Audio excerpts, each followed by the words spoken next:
ফেনীতে বন্যার অবনতি, খাবার ও সুপেয় পানির সংকট, পরিস্থিতি উন্নতির পূর্বাভাস। টিএসসিতে আজও চলছে গণত্রাণ সংগ্রহ কর্মসূচি, মানবিক আহ্বানে সাড়া দিয়েছেন সর্বস্তরের মানুষ। এবার হাসিনা আজিজ সহ 14 জনের বিরুদ্ধে বিডিআর হত্যা মামলা, রাজধানীর একাধিক থানায় আরও 6 হত্যা মামলা দায়ের। 37 দিন পর শুরু মেট্রো রেল চলাচল, স্বস্তি যাত্রীদের, সহিংসতা ঠেকাতে কেপিআই নিরাপত্তার ব্যবস্থা। এবার পবিত্র কোরআন পোড়ালো ইসরায়েল, হামাসের নিন্দা, মুসলিম বিশ্বকে এক হওয়ার আহ্বান। এবং রাওয়ালপিন্ডি টেস্টের শেষ দিনে রোমাঞ্চ, সাকিব মিরাজের স্পিন জাদুতে কোণঠাসা পাকিস্তানের ব্যাটাররা।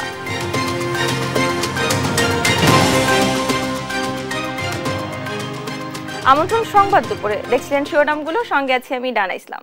কুমিল্লায় বন্যা পরিস্থিতির আরও অবনতি হয়েছে। গোমতী নদী ভাঙনের ফলে অন্তত 270টি গ্রাম প্লাবিত হয়েছে। ফেনীতেও বাড়ছে পানি, দেখা দিয়েছে খাবার ও সুপেয় পানির তীব্র সংকট। নোয়াখালী ও লক্ষ্মীপুরে বৃষ্টিতে বেড়েছে দুর্ভোগ। এদিকে ভোলা, মৌলভীবাজার ও রাঙামাটিতে পরিস্থিতি কিছুটা উন্নতির দিকে। সহকর্মীদের পাঠানো তথ্য ছবিতে ফয়জান ইসলামের ডেস্ক রিপোর্ট। কুমিল্লার বন্যা পরিস্থিতি আরো ভয়াবহ অবনতির দিকে যাচ্ছে। গোমতী নদীতে পানি বাড়তে থাকায় বাঁধের অন্তত 29টি স্থানে ফাটল দেখা দিয়েছে। এতে অন্তত 270টি গ্রাম প্লাবিত হয়েছে। ভাঙন কবলিত গ্রামের অন্তত 30,000 পরিবার আশ্রয় নিয়েছে বিভিন্ন আশ্রয় কেন্দ্রে। দুর্গত এলাকার সকল শিক্ষা প্রতিষ্ঠানকে আশ্রয় কেন্দ্র হিসেবে ঘোষণা করা হলেও এখন সেগুলো নিরাপদ নয়। স্কুল কোনো জায়গা দিতে আসে না, আমরা স্টেশন পরবাস থাকতেছি বাচ্চাটি লইয়া। এখানে প্রকৃতভাবে দরকার এখন নৌকা অথবা বোট, যেভাবে পারেন এখানে এই এলাকায় নৌকা নিয়ে আসতে হবে। নোয়াখালীতে মোট 826টি কেন্দ্রে আশ্রয় নিয়েছে প্রায় 1.5 লাখ বানভাসী। ব্যক্তি উদ্যোগ ছাড়াও সরকারি ও বেসরকারি বিভিন্ন সংগঠন বানভাসী মানুষের মাঝে খাবার ও পানি বিতরণ করছে। পানিতে ঘরবাড়ি সব ডুবে গেছে, সেই জন্য আমরা এখানে মহিলা কলেজে আসছি। আমরা ভালো আছি, আমরা খাওয়া দাওয়ার পাইতেছি, আমাদের কোনো সমস্যা হইতেছে না। ব্রাহ্মণবাড়িয়ার গত 48 ঘন্টায় আখাউড়ার হাওড়া নদীর পানি 35 সেন্টিমিটার থেকে কমে বিপদসীমার 57 সেন্টিমিটার নিচ দিয়ে প্রবাহিত হচ্ছে। তবে বন্যার পানিতে বিভিন্ন স্থানে সড়ক ও বাঁধ ভেঙে যোগাযোগ বিচ্ছিন্ন রয়েছে। এদিকে টানা 10 দিন পর উপকূলীয় জেলা ভোলায় কমতে শুরু করেছে জোয়ারের পানি। পরিস্থিতি স্বাভাবিক হতে শুরু করলেও বন্যার পানি গত 24 ঘন্টায় মেঘনার দৌলত খান পয়েন্টে 36 সেন্টিমিটার এবং তজুমুদ্দিন পয়েন্টে বিপদসীমার 57 সেন্টিমিটার উপরে প্রবাহিত হয়েছে। দুর্গত এলাকায় খাদ্য ও বিশুদ্ধ পানির সংকট তীব্র আকার ধারণ করেছে। ঘরের ভিতরে পানি উঠতে গেলে ঘরে কোনো রান্না বান্না করা যায় না। আমরা যেন আজকে কতদিন জ্বরে পানিতে ডুবে রয়েছি, কোনো আমার ঘরে কোনো এলাকা নাই না, সরকারে কোনো আমার ঘরে কোনো কিছু সাহায্য করে না। মৌলভীবাজারের 7টি উপজেলার 1টি পৌরসভা ও 48টি ইউনিয়নে 3 লক্ষাধিক মানুষ পানিবন্দী রয়েছে।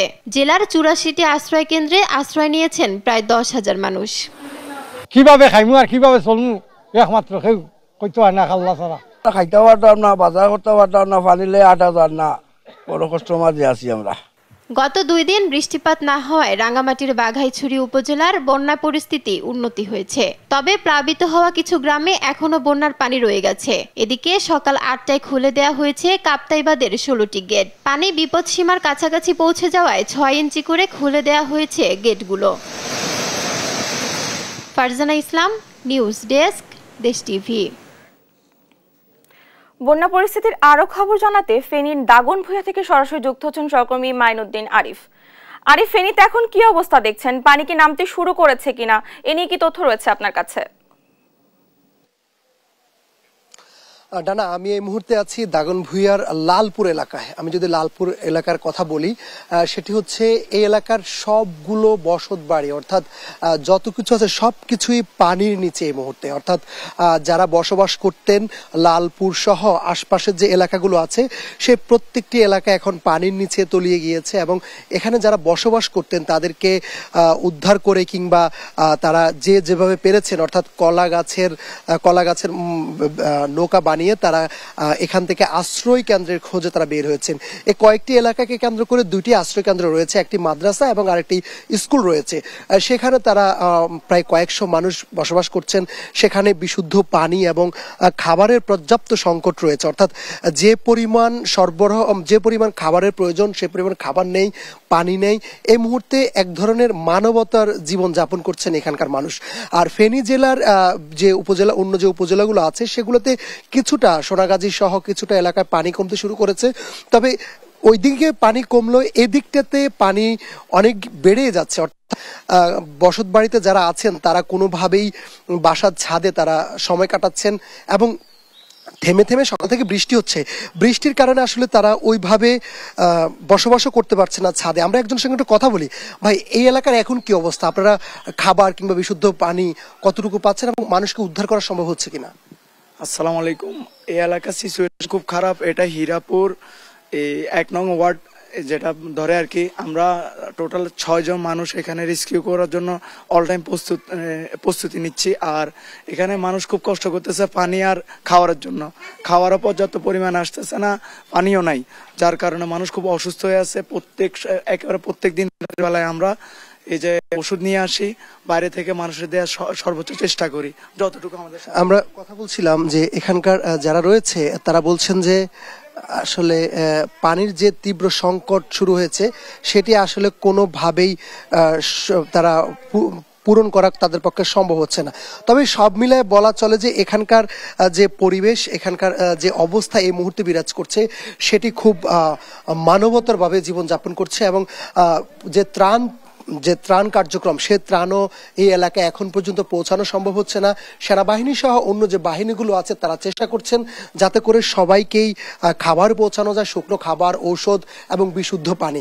সেটি হলে হয়তোবা এই এলাকার মানুষের কিছুটা হলেও কাজে আসবে। কারণ যে অবস্থা দিন দিন অবনতি হচ্ছে, পানি বেড়ে চলছে, সে অবস্থায় যে আশ্রয়কেন্দ্রগুলো আছে সেগুলো তো প্রায় নিচতলা পানি উঠে গেছে। তো ডানা, এ ছিল আমার কাছে দাগনভূঞা থেকে সর্বশেষ সংবাদ। আরিফ, ধন্যবাদ আপনাকে। ফেনীর দাগনভূঞা থেকে সেখানকার বন্যা পরিস্থিতির সর্বশেষ খবর জানাচ্ছিলেন আমাদের সহকর্মী। বন্যা দুর্গত এলাকার আরো খবর জানাতে কুমিল্লা থেকে সুমন কবির ও নোয়াখালী থেকে যুক্ত হচ্ছেন সহকর্মী মাওলা সুজন। প্রথমে যাচ্ছি সুমনের কাছে। সুমন, কেন কুমিল্লার বন্যা পরিস্থিতির অবনতির দিকে যাচ্ছে? উদ্ধার ও ত্রাণ কার্যক্রম কেমন চলছে? কি বলছেন দুর্গতরা? এ নিয়ে জানাবেন আমাদের।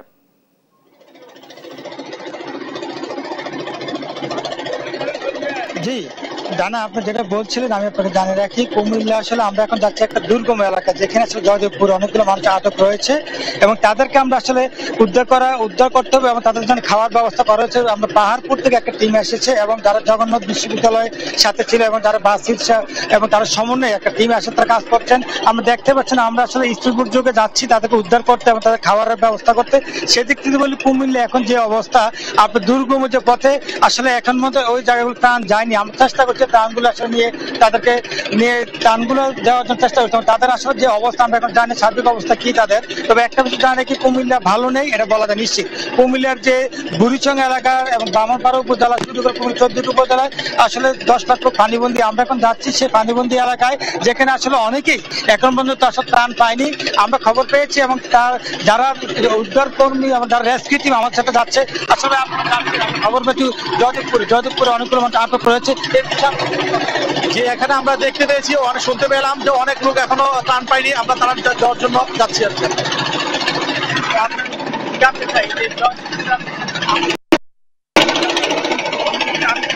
খাবারের ব্যবস্থা সব তাদের খাবারের কি ব্যবস্থা করতে হবে? কজন আটক আছে ওখানে জয়দেবপুর? আমরা প্রায় 700 থেকে 800 খাবার রেডি করেছি। এছাড়া আমাদের স্টকে আরো খাবার আছে। যারা দূর থেকে আসছে তারা নৌকা নিয়ে আসতে পারে নাই, তো আমাদেরকে বিশ্বস্তমূলক ভাবে তারা আমাদের কাছে খাবারটা দিয়ে গেছে। আমরা প্রায় 10,000 মানুষের কাছে খাবার পৌঁছাতে পারবো ইনশাল্লাহ।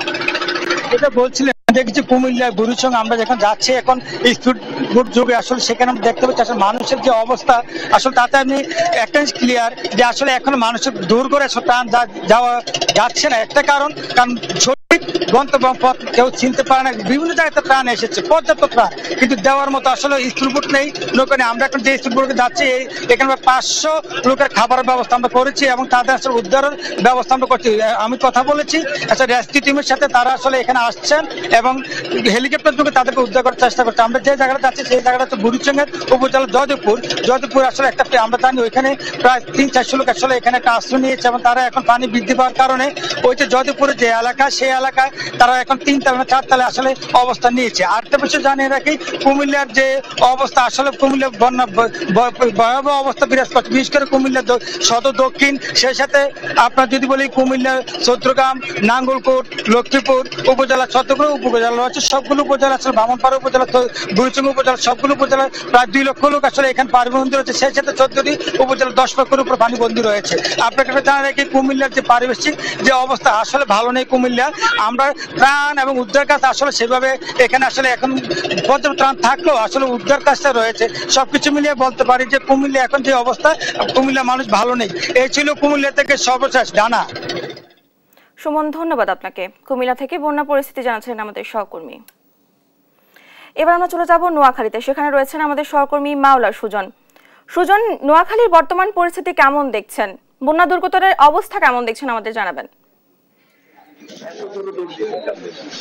ডানা বন্যা দুর্গতের কথা বলছিলেন, তো যদি নোয়াখালীর পরিস্থিতি বলতে হয় যে নোয়াখালী 9টি উপজেলার মধ্যে 8টি উপজেলায় বন্যা আক্রান্ত হয়েছে, এর মধ্যে 4টি উপজেলা বেশি ক্ষতিগ্রস্ত হয়েছে। তো এই বন্যা দুর্গত মানুষেরা যে জেলার যে প্রশাসন সূত্রে যেটি জানতে পেরেছে, সরকারি হিসাবে 826টি আশ্রয় কেন্দ্রে প্রায় 1.5 লক্ষের বেশি মানুষ আশ্রয় নিয়েছে। তবে এর বাইরেও যদি বলতে হয় যে বিভিন্ন বেসরকারি উদ্যোগ বা বিভিন্ন ব্যক্তির উদ্যোগেও অনেক মানুষ বিভিন্ন আশ্রয় কেন্দ্রে আশ্রয় নিয়েছেন। তো আমি এখন দাঁড়িয়েছি এমন একটি আশ্রয় কেন্দ্রে যে এটি যে জেলা শহরের কামাল কমপ্লেক্স গ্রামে আসলে তার ব্যক্তিগত উদ্যোগে এই আশ্রয় কেন্দ্রটি খোলা হয়েছে। তো আশ্রয় কেন্দ্রে প্রায় 100টি পরিবারের প্রায় 400 থেকে 500 মানুষ এই আশ্রয় কেন্দ্রে আশ্রয় নিয়েছেন। তো এই আশ্রয় কেন্দ্রের মানুষের মাঝে এখান থেকে খাবার বিতরণ করা হচ্ছে, দুপুর থেকে সকালে নাস্তা, দুপুর খাবার আর রাতের খাবার, বিশুদ্ধ পানি সরবরাহ করা হয়েছে। এই কামাল উদ্যোগে তিনি একজন বিশিষ্ট ব্যবসায়ী, একই সাথে তিনি একজন সামাজিক কর্মী হিসেবে তিনি সুপরিচিত। তো আমি এই বিষয়ে এখন আশ্রয় কেন্দ্র যে বানভাসী যে মানুষরা রয়েছেন সেই আশ্রয় কেন্দ্রের বিষয়ে আমি কথা বলবো যে সুসাহসজনক নাগরিক নোয়াখালী জেলা শাখার সাধারণ সম্পাদক আবু নাসের মঞ্জুর সাথে, তার কাছে জানতে চাইবো যে আপনার কাছে কি তথ্য রয়েছে বানভাসী মানুষের এবং কত মানুষ এখনো যে আশ্রয় কেন্দ্রে আসতে পারেনি বা তারা কি ধরনের তাদের কাছে সাহায্য পৌঁছাচ্ছে কিনা। নোয়াখালীতে অসংখ্য মানুষ বানবাসী। নোয়াখালীর 9 উপজেলা, 8 পৌরসভা এবং 87টি ইউনিয়নের অন্তত সরকারি হিসেবেই বলা হচ্ছে 2.25 লক্ষ, সরকারি হিসেবে বলা হচ্ছে 21 লক্ষ লোক পানিবন্দী রয়েছে। কিন্তু আমরা বেসরকারিভাবে যা তথ্য পেয়েছি তাতে কমপক্ষে এটি হবে 30 লক্ষ লোকের কম হবে না। এবং সরকারিভাবে বলা হচ্ছে যে 908টি আশ্রয় কেন্দ্রে 2.25 লক্ষ লোককে তারা আশ্রয় দিয়েছেন। কিন্তু বেসরকারিভাবে অসংখ্য এই কামাল কমপ্লেক্সের মতো অসংখ্য প্রতিষ্ঠান ব্যক্তি উদ্যোগে মানুষকে আশ্রয় দিয়েছেন, তাতে কমপক্ষে 3 লক্ষ লোক বিভিন্নভাবে আশ্রয় নিয়েছেন এবং অসংখ্য মানুষ এখনো পানিবন্দী হয়ে বিভিন্ন জায়গায় পড়ে আছেন। তাদের খোঁজ খবরও ভালোভাবে নেওয়া যাচ্ছে না, কারণ ইতিমধ্যে প্রশাসনের পক্ষ থেকে যদিও জানানো হয়েছে বিভিন্ন জায়গা থেকে বেশ কিছু নৌযান এখানে আনা হয়েছে উদ্ধার কার্যক্রম চালানোর জন্য। যদি উদ্ধার কার্যক্রম চালিয়ে এই মানুষগুলোকে আশ্রয় কেন্দ্রে নিয়ে না আসা হয় তাহলে এখানে মানবিক বিপর্যয় দেখা দেওয়ার সম্ভাবনা রয়েছে এবং শিশু খাদ্য এবং যারা অসুস্থ তাদের জন্য ওষুধ পৌঁছে দেওয়া খুবই জরুরি। ধন্যবাদ। যেমনটি বলছিলেন যে সুজন, নোয়াখালী জেলা শাখার সাধারণ সম্পাদক আবু নাসের। এই ছিল নোয়াখালী থেকে আমার কাছে সর্বশেষ ডানা। সুজন, ধন্যবাদ আপনাকে। নোয়াখালী থেকে সেখানকার বন্যা পরিস্থিতির খবর জানাচ্ছিলেন আমাদের সহকর্মী। ফেনী ও কুমিল্লা সহ কয়েকটি জেলায় বন্যা পরিস্থিতির উন্নতির আভাস দিয়েছে বন্যা পূর্বাভাস ও সতর্কীকরণ কেন্দ্র। তবে বান্দরবান, খাগড়াছড়ি ও কক্সবাজার জেলায় বন্যা পরিস্থিতির আরও অবনতি হতে পারে বলেও আশঙ্কা করা হচ্ছে। নূপুর মাহমুদের প্রতিবেদন জানাচ্ছেন মোহাম্মদ সাকিব। দেশের উত্তর পূর্বাঞ্চল ও দক্ষিণ পূর্বাঞ্চলের প্রধান নদীগুলোর পানি সমতল হ্রাস অব্যাহত রয়েছে। রোববার দুপুরে বন্যা পূর্বাভাস ও সতর্কীকরণ কেন্দ্রের উপবিভাগীয় প্রকৌশলী মেহেদি হাসান সাংবাদিকদের এ সকল তথ্য জানান। গত ২৪ ঘন্টায় পূর্বাঞ্চলীয় কুমিল্লা, ব্রাহ্মণবাড়িয়া ও ফেনী জেলার ভারতীয় ত্রিপুরা সীমান্তবর্তী অঞ্চলে এবং ত্রিপুরা প্রদেশের অভ্যন্তরীণ অববাহিকাগুলোতে বৃষ্টিপাত কমায় নামছে পানি বলে জানায় আবহাওয়াবিদ। উত্তর পূর্বাঞ্চল, দক্ষিণ পূর্বাঞ্চলে নদ নদীর পানি সমতল হ্রাস পাচ্ছে। আমাদের যদি বিগত ২৪ ঘন্টায় আমরা দেখি যে ফেনী, কুমিল্লা এবং তার যে উজানে ভারতের ত্রিপুরা অংশে ভারী বৃষ্টিপাত উল্লেখযোগ্য পরিমাণে হয়নি, ফলে ত্রিপুরার দেশের উজান এবং ত্রিপুরাতেও নদ নদীর পানি সমতল কমছে এবং ফেনী এবং কুমিল্লার নদ নদীর পানি সমতল বর্তমানে কমার দিকে আছে। বর্তমানে মৌলভীবাজার, হবিগঞ্জ, ফেনী, কুমিল্লা ও চট্টগ্রাম জেলার নিম্নাঞ্চলের বিদ্যমান বন্যা পরিস্থিতির উন্নতি অব্যাহত আছে। মৌলভীবাজার, হবিগঞ্জের কথা বলি, ওদিকেও ভারী বৃষ্টিপাত হয়নি এবং আগামী ২৪ ঘন্টাও উত্তর পূর্বাঞ্চলে ভারী বৃষ্টিপাতের পূর্বাভাস নেই। ফলে মৌলভীবাজার, হবিগঞ্জ এখানে যে নদ নদীগুলো রয়েছে মনু, খোয়াই, ধলাই, এগুলোর পানি সমতল হ্রাস পাবে এবং ওদিকে নিম্নাঞ্চলের বন্যা পরিস্থিতির উন্নতি হবে। আগামী ২৪ ঘন্টায় ফেনী জেলার নিম্নাঞ্চলের বন্যা পরিস্থিতির উন্নতি হতে পারে বলেও জানায় বন্যা পূর্বাভাস ও সতর্কীকরণ কেন্দ্র। আগামী ২৪ ঘন্টায় পূর্বাঞ্চলে মাঝারি থেকে ভারী বৃষ্টিপাতের পূর্বাভাস রয়েছে। মোহাম্মদ সাকিব, দেশ টিভি, ঢাকা। এবার বন্যা পরিস্থিতির আরো খবরাখবর জানবো। চট্টগ্রামে রয়েছেন আমাদের সহকর্মী একেএম নাজিম, সরাসরি চলে যাচ্ছি সেখানে। নাজিম, চট্টগ্রামের বন্যা পরিস্থিতির অবস্থা কেমন দেখছেন? বন্যা পরিস্থিতির কথা বলতে গেলে গত কয়েকদিনে যে ভারী বৃষ্টি, তারপর যে বন্যা শুরু, সেটি চট্টগ্রামের ফটিকছড়ি, হাটহাজারী, মিরসরাই এসব উপজেলা আসলে প্লাবিত হয়েছে। এখানে প্রায় লক্ষাধিক মানুষ পানিবন্দী ছিল, কিন্তু গতকালকে থেকে আসলে বন্যা পরিস্থিতি একটু উন্নতির দিকে। কিন্তু বন্যার পানি নামার পরপরই যে ক্ষতিগ্রস্ত যেসব এলাকা রয়েছে সেগুলোতে এখন ফুটে উঠছে যে বন্যা কি রকম বিভীষিকাময় ছিল এখনো। তবে আমরা যেটি খোঁজ পাচ্ছি, এখনো হাটহাজারী, ফটিকছড়ি বিভিন্ন এলাকায় এখনো কিছু কিছু জায়গায় এখনো মানুষ ঘরবন্দি রয়েছে। তবে অনেকগুলো এলাকা থেকে পানি নামতে শুরু করলেও যে পানি নামার পরপর যে বন্যায় যে ক্ষতিগ্রস্ত ঘরবাড়িগুলো, যারা পানিবন্দী ছিলেন তারা আসলে এখন ফুটে উঠছে। কারণ এখানে যেসব মানুষরা রয়েছেন, আমরা রয়েছি চট্টগ্রামের ফটিকছড়ি উপজেলার ভুজপুর এলাকায়। এখানে যে এলাকাটি সেটি খুব দুর্গম, আর এটি হালদা নদীর রয়েছে, সেই হালদা নদীর পাশে, হালদা নদীর মূলত এখানে পাশে একটি বেড়িবাঁধ ছিল, সেই বেড়িবাঁধটা ভেঙে যাওয়ার পরপরই মূলত এই এলাকাগুলো প্লাবিত হয়। এগুলোতে এখানকার যারা স্থানীয় বাসিন্দা রয়েছেন তারা যেটি বলছেন, এই এলাকায় প্রায় আপনার প্রতিটি ঘরের উপরে পর্যন্ত পানি ছিল, মানে বলতে গেলে প্রতিটি ঘর আসলে পানির নিচে ছিল। এতে করে এখানকার যারা মানুষ তারা আশেপাশের কিছু উঁচু জায়গা এবং বেড়ির বাঁধে তারা অবস্থান নিয়েছিল। কিন্তু এখন যেহেতু বন্যা শেষ বা পানি নেমে যাচ্ছে, তাই তারা তাদের নিজ নিজ বাসস্থানে বা ঘরগুলোতে ফিরছে। কিন্তু ফিরলেও ঘরের যে ক্ষত চিহ্ন এবং বেশিরভাগ আসবাবপত্র পানিতে ভাসিয়ে নিয়ে গেছেন এবং রান্নার কোনো উপকরণ নেই বললে চলে। কারণ এখানে যারা ত্রাণ নিয়ে আসেন সবাই, আমরা দেখেছি কিছুক্ষণ আগেও ত্রাণের গাড়ি দেখলে বা কোনো ট্রাক দেখলে এখানকার যারা সাধারণ মানুষ রয়েছেন তারা কিন্তু ছুটে যাচ্ছেন ত্রাণ পাওয়ার আশায়। আর এখানে যারা রয়েছেন তাদের যে অভিযোগ, এক একজন মানুষ বা এক একটি পরিবার বেশিরভাগ ত্রাণ পেলেও অনেকে খুবই কম পাচ্ছেন, অনেকে বেশি নিয়ে যাচ্ছে, অনেকে আবার কম পাচ্ছে। আরেকটি বিষয় হচ্ছে যে এখানকার যেগুলো সড়ক উপসড়ক রয়েছে সবগুলো সড়কই বন্যার পানিতে ক্ষতিগ্রস্ত। এখনো অনেক জায়গা আসলে যাওয়া যাচ্ছে না, কারণ সড়ক যোগাযোগ বন্ধ থাকার কারণে, সড়কগুলো ক্ষতিগ্রস্ত হওয়ার কারণে মানুষ তেমন প্রবেশ করতে পারছে না। এবং দুর্গম এলাকাগুলোতে এখনো বন্যা ক্ষতিগ্রস্ত কি পরিমাণ হয়েছে, কতগুলো মানুষ ক্ষতিগ্রস্ত হয়েছে বা গবাদি পশুগুলোর কি অবস্থা, সেগুলো এখন পর্যন্ত আসলে কোনো ধরনের নির্ণয় করা যায়নি। তবে প্রশাসনের পক্ষ থেকে যেটি বলা হচ্ছে, যেহেতু পানি নামতে শুরু করেছে, তারা আরো একদিন পর তারা সার্ভে করে বা তারা গণনা করে দেখবেন কতগুলো ঘরবাড়ি ক্ষতিগ্রস্ত হয়েছে, কতগুলো সড়ক উপসড়ক ক্ষতিগ্রস্ত হয়েছে এবং মানুষ কি পরিমাণ ক্ষতিগ্রস্ত হয়েছে সেগুলো তারা দেখবেন। পাশাপাশি তাদেরকে কিভাবে পুনর্বাসন করা যায় সেটি তারা করবেন। এবং এখনো আমরা দেখছি সেনাবাহিনী থেকে শুরু করে বিভিন্ন সংস্থা এখনো ত্রাণ কার্যক্রম চালাচ্ছেন এবং বিভিন্ন জায়গায় গবাদি পশু থেকে শুরু করে যেখানে খাবার দেওয়া দরকার সবগুলো খাবারই সাধারণ মানুষ ব্যবস্থা করছেন। এই ছিল চট্টগ্রামের ফটিকছড়ি থেকে আমার কাছ থেকে সর্বশেষ। নাজিম, ধন্যবাদ আপনাকে। চট্টগ্রাম থেকে সেখানকার বন্যা পরিস্থিতির খবর জানাচ্ছিলেন আমাদের সহকর্মী। বন্যা দুর্গত 11 জেলার পাশে এখন পুরো দেশ। প্রাতিষ্ঠানিক ব্যক্তি পর্যায় থেকে মানুষ এগিয়ে এসেছে বন্যা মোকাবেলায়। অবস্থা এমন, ত্রাণের জন্য স্থান সংকুলান না হওয়ায় টিএসসি থেকে সংগ্রহের জায়গা ঢাবি কেন্দ্রীয় খেলার মাঠে সরিয়ে নিতে বাধ্য হয়েছে ছাত্রছাত্রীরা। বিস্তারিত কায়েস রাহাতের প্রতিবেদনে। বর্ষা শেষে হঠাৎ অতিবৃষ্টি এবং কোনো আগাম সতর্কতা ছাড়াই ত্রিপুরার বাঁধ খুলে দেওয়ায় আকস্মিক বন্যায় ভাসছে 11টি জেলা। আকস্মিক এই বন্যায় ফেনীতে এখন শুকনো মাটি খুঁজে পাওয়া দুষ্কর। মানবেতর অবস্থায় দিন কাটাচ্ছে 11টি জেলার বাসিন্দারা। অবস্থার উত্তরণে এগিয়ে আসছে সারা দেশের শিক্ষার্থী সহ সাধারণ মানুষ, যার যার অবস্থান থেকে দাঁড়িয়েছেন বন্যার্তদের পাশে। টিএসসিতে ত্রাণের সংকলন না হওয়ায় কেন্দ্রীয় খেলার মাঠে জমা করা হচ্ছে সব সামগ্রী। কেবলমাত্র নগদ আর্থিক সাহায্য নেওয়া হচ্ছে টিএসসিতে। সকল শ্রেণী পেশার মানুষের থেকে আমাদের প্রচুর পরিমাণ ত্রাণ সংগ্রহীত হয়েছে, যেটি হচ্ছে অভাবনীয় পরিমাণ ত্রাণ এসেছে। এদিকে ব্যক্তি পর্যায়ে ত্রাণ সংগ্রহ ও বিতরণকে সাধুবাদ জানিয়েছেন বৈষম্য বিরোধী ছাত্র আন্দোলনের সমন্বয়করা। বলছেন স্বচ্ছতার জন্য তাদের সব অ্যাকাউন্ট সোশ্যাল মিডিয়ায় পাবলিক করা রয়েছে।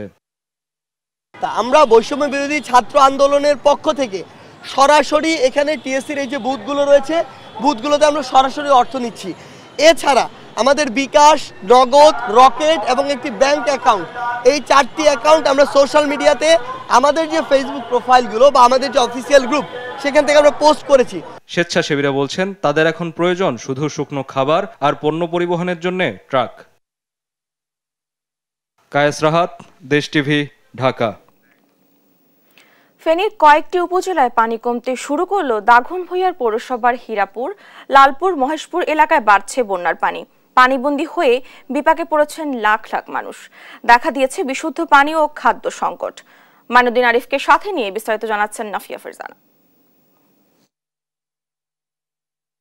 একটু বাঁচার আশায় যে যেভাবে পারছেন ছুটছেন নিরাপদ আশ্রয়ের খোঁজে। ফেনীর কয়েকটি উপজেলায় পানি কমতে শুরু করলেও দাগনভূঞা পৌরসভার হীরাপুর, লালপুর ও মহেশপুর এলাকায় বাড়ছে বন্যার পানি। পানিবন্দী হয়ে বিপাকে পড়েছেন এসব এলাকার কয়েক লাখ মানুষ। দেখা দিয়েছে বিশুদ্ধ পানি ও খাদ্য সংকট। বন্যা কবলিত এলাকাগুলোর টিউবওয়েলগুলো পানিতে ডুবে যাওয়ায় বিশুদ্ধ পানির সংকট দেখা দিয়েছে ক্ষতিগ্রস্ত এলাকা জুড়ে। বশত রান্নাঘরে পানি ঢুকে পড়ায় খাবার সংকটে রয়েছে বেশিরভাগ মানুষ। বেশিরভাগ এলাকা পানিতে নিমজ্জিত থাকায় ত্রাণ পৌঁছানো সম্ভব হচ্ছে না। এদিকে বিত্তবানরা এগিয়ে আসলে চলমান পরিস্থিতিতে কিছুটা স্বস্তি মিলবে বলে আশা বানভাসীদের। তো কোনো খাবার আসতেছে না, কারোরকে আশ্রয় দেওয়ার মতন আশ্রয় কেন্দ্র 2টা আছে, ওইটার ভিতরে মনে 500-র উপরে ফ্যামিলি বসবাস করতেছে। তো এই জায়গায় কোনো খাওয়া দাওয়া কোনো কিছু আসতেছে না। আমাদের এখানে খাবার বিশুদ্ধ কোনো খাবার পানি নেই। এখন ওই তানগুলে আসি ওই রাস্তার কুলে লোকদের দিয়ে যায়, ভিতরে খুব কম আসে। আমাদের সমস্যা হয়েছে আমরা একটু একদম ঘরের দোতলায় অনেক লোক গাতাগাতি করে আছি। খাবার তো আর ভবিষ্যৎ কোনো ব্যবস্থা নাই, আল্লাহ যেভাবে খাওয়া এটা ছাড়া তো আর কোনো উপায় নেই। জি, সব শেষ হয়ে গেছে, ধান পান ফসল সব শেষ, কিছু নেই আর। হাইওয়ের মধ্যে আসে শুধু ওই পার্শ্ববর্তী মানুষ হয়, ভেতর দিকে মানুষ ঢুকে না, পানির পরিমাণ যেহেতু বেশি তো কেউ ঢুকতে যাচ্ছে না। এদিকের মানুষগুলো খুব দুরবস্থার মধ্যে আছে আর কি। পানিবন্দী হয়ে পড়ায় বিপাকে পড়েছেন গর্ভবতী ও অসুস্থ মানুষ।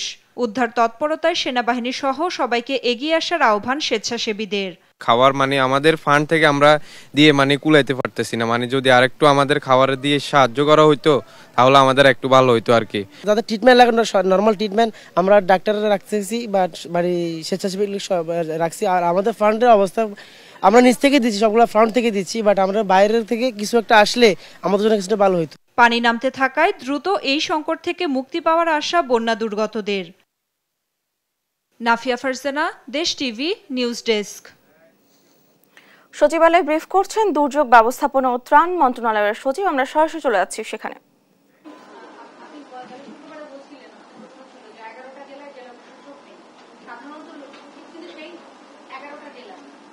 না আছে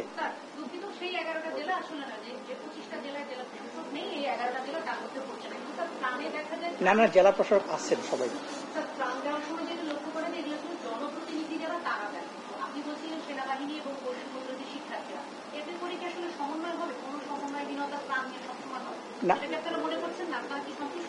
না সমন্বয়হীনতার খবর আমাদের কাছে আসেনি। জেলা প্রশাসকগণ এবং স্থানীয় সেনাবাহিনী যারা কর্মরত রয়েছেন, তারপরে বৈষম্য বিরোধী ছাত্র আন্দোলন যারা রয়েছেন, তারা ওখানে একসাথে সমন্বয় করে কাজ করছেন। কোথাও সমন্বয়হীনতার কোনো খবর আমাদের কাছে আসেনি এ পর্যন্ত। আচ্ছা, বন্যা পরিস্থিতিটা বলি। বন্যা পরিস্থিতি হচ্ছে যে আজকে সকাল 10টা পর্যন্ত আমরা খবর যেতে পেয়েছি, সেটি হচ্ছে যে দেশের উত্তর পূর্বাঞ্চল, দক্ষিণ পূর্বাঞ্চলে প্রধান নদীসমূহের পানির সমতল হ্রাস পাচ্ছে, অর্থাৎ বন্যা পরিস্থিতির উন্নতি হচ্ছে। এছাড়া বিগত 24 ঘন্টায় কুমিল্লা, ব্রাহ্মণবাড়িয়া, ফেনী, জেলার এবং ভারতীয় ত্রিপুরা পার্শ্ববর্তী যে অঞ্চল রয়েছে সেখানে অববাহিকায় উল্লেখযোগ্য পরিমাণ বৃষ্টিপাত পরিলক্ষিত হয়নি এবং উজানের নদ নদীর পানি সমতল হ্রাস সেটা অব্যাহত রয়েছে। এর ফলে মৌলভীবাজার, হবিগঞ্জ, ফেনী, কুমিল্লা এবং চট্টগ্রাম জেলার নিম্নাঞ্চলের যে পানি বন্যা পরিস্থিতি আছে সেতে উন্নতি অব্যাহত রয়েছে।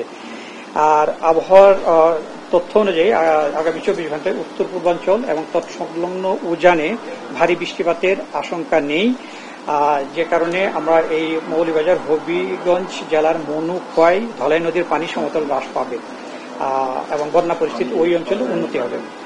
আর আরেকটা যেটি আছে সেটা হলো যে আগামী 24 ঘন্টায় দেশের পূর্বাঞ্চল এবং তৎসংলগ্ন উজানে মাঝারি থেকে ভারী বৃষ্টিপাতের আশঙ্কা রয়েছে।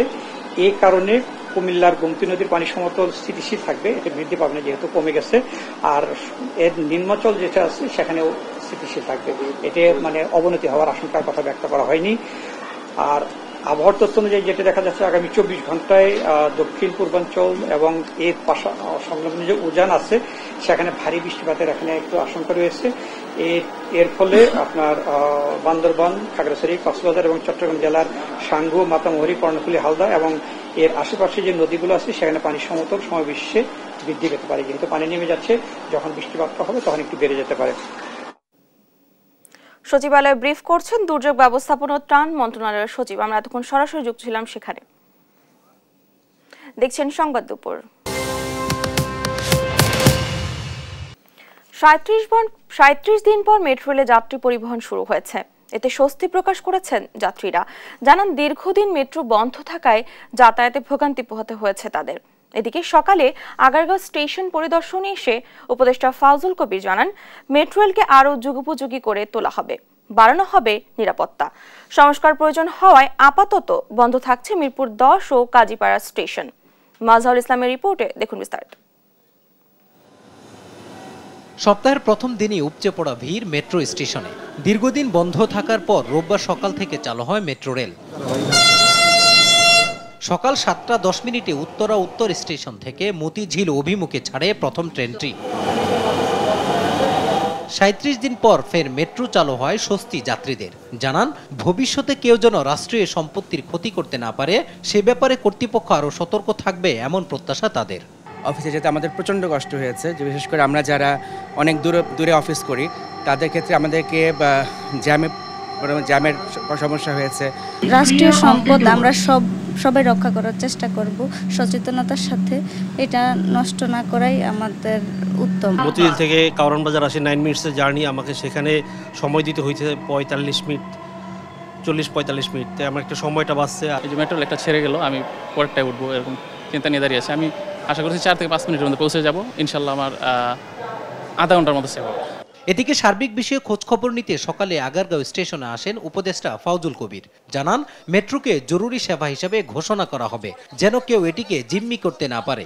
মেট্রো রেলকে এসেনশিয়াল সার্ভিস হিসেবে ঘোষণা করা হবে, যে যাতে করে তারা এই ধরনের আর নিতে পারে, ব্যবস্থা নিতে না পারে। এসেনশিয়াল সার্ভিস এবং এটার যে কেপিআই স্ট্যাটাস এটাকে রেজ করা, এটার সিকিউরিটি বাড়ানোর একটা পদক্ষেপ আমরা নেব এবং যাতে কর্মচারীরা যাতে এটাকে জিম্মি করতে না পারে সেজন্য আমরা ব্যবস্থা নেব। এ সময় তিনি জানান ক্ষতিগ্রস্ত কাজীপাড়া ও মিরপুর 10 স্টেশনের ক্ষয়ক্ষতি নিরূপণ করতে কমিটি গঠন করা হয়েছে। দ্রুততম সময়ের মধ্যেই চালু করা হবে স্টেশন দুটি। কিছু ইম্পোর্টের বিষয় আছে, তো এইটা আমরা যথাসম্ভব তাড়াতাড়ি খুলে দেব, কিন্তু নির্দিষ্ট ডেট এখন আমরা দিতে পারবো না। আমরা এটা সংক্ষিপ্ত সময় চালু করব।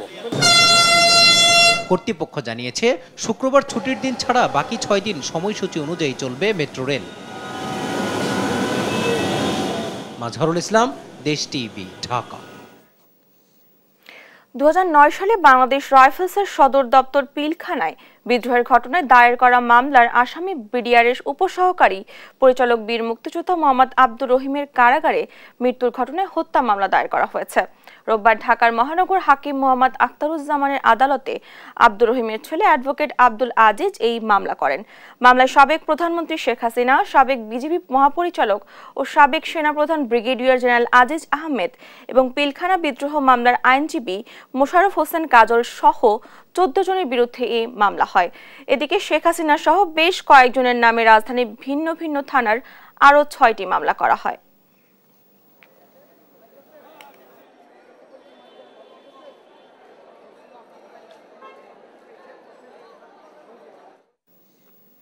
সাবেক বস্ত্র ও পাটমন্ত্রী গোলাম দস্তগীর গাজীকে গ্রেফতার করেছে পুলিশ।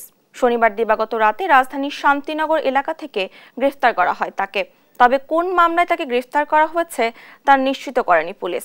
ডিবির একটি দল শান্তিনগরে এক আত্মীয়র বাসা থেকে গোলাম দস্তগীরকে গ্রেফতার করে। পরে তাকে ডিবি কার্যালয়ে নিয়ে যাওয়া হয়। আজ আদালতে তোলা হতে পারে সাবেক এই মন্ত্রীকে। কিছুদিন আগে নারায়ণগঞ্জের রূপগঞ্জ থানার শেখ হাসিনা ও গোলাম দস্তগীর গাজী সহ 105 জনের নামে হত্যা মামলা দায়ের হয়েছিল।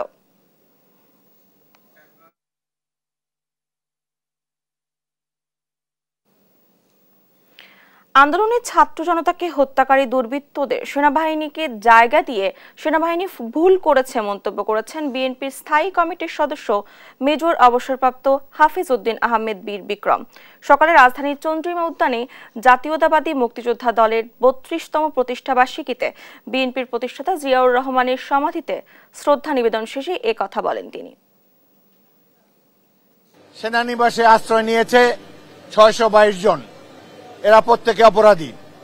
এই 622 জনের মধ্যে 5 জন আছে বিচারপতি, 487 জন পুলিশ কর্মকর্তা। এই 487 জন পুলিশ কর্তা কেন সেনানিবাসে গিয়েছে তারা জনগণকে হত্যা করে সেখানে আশ্রয় নিয়েছে। বাংলাদেশ সেনাবাহিনী একটি ভুল কাজ করেছে। বিপ্লব কিন্তু সম্পূর্ণ হয় নাই, এখনো বিপ্লব থমকে আছে। দেখছেন সংবাদ দুপুর। এবার থাকছে আন্তর্জাতিক প্রসঙ্গ। অবরুদ্ধ গাজা উপত্যকার একটি মসজিদে পবিত্র কোরআন শরীফ পুড়িয়েছে ইসরায়েলি সেনারা। শুক্রবার এক ড্রোন ফুটেজে এমনই বর্বর চিত্রের দেখা মিলেছে। এ ঘটনায় এরই মধ্যে ক্ষোভ ও নিন্দা জানিয়েছে হামাস। একই সঙ্গে মুসলিম বিশ্বকেও এ নিয়ে নিন্দা জানানোর আহ্বান জানিয়েছে গোষ্ঠীটি। এ নিয়ে আরো জানাচ্ছেন আফরিন মৌ।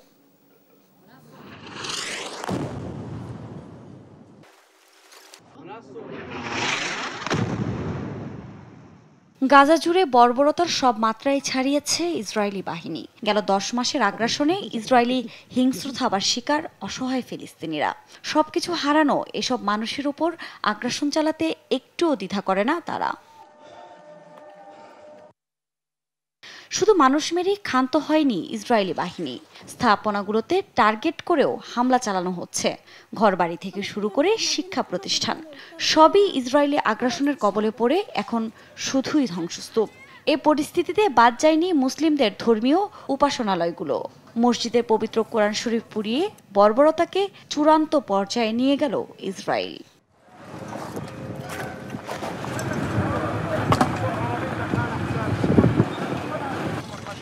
স্থানীয় সময় শুক্রবার এক ড্রোন ফুটেজে দেখা যায় ইসরায়েলি সেনারা উত্তর গাজার বানি সালাম মসজিদে সংরক্ষিত পবিত্র কোরআনের পাতা ছিঁড়ে তাতে আগুন ধরিয়ে দিচ্ছে।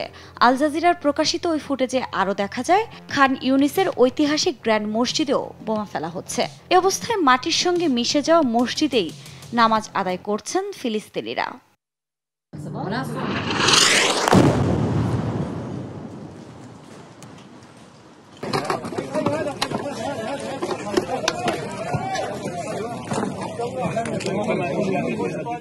এই ঘটনার তীব্র নিন্দা জানিয়েছে ফিলিস্তিনের স্বাধীনতাকামী সংগঠন হামাস। একই সঙ্গে পবিত্রতার সাথে সম্পর্কিত সবকিছুর বিরুদ্ধে ইসরায়েল বিদ্বেষপূর্ণ আচরণ করছে বলেও দাবি করা হয়। এরই মধ্যে কোরআন পোড়ানোর প্রতিবাদ জানানোর জন্য আরব ও মুসলিম দেশ এবং সংগঠনগুলোর প্রতি আহ্বানও জানিয়েছে গোষ্ঠীটি।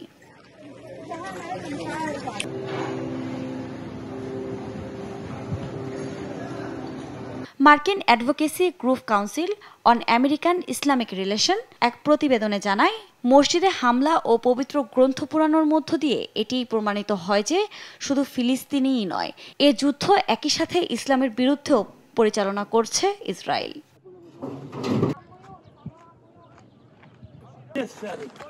একাধিক গণমাধ্যমের প্রতিবেদন থেকে জানা যায়, ইসরায়েল গত 10 মাসে গাজায় হামলা চালিয়ে 610টি মসজিদ ও চার্চ পুরোপুরি ধ্বংস করেছে।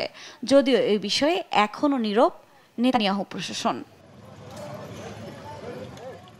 আফরিন মৌ, নিউজ ডেস্ক, দেশ টিভি। দেখছেন সংবাদ দুপুর।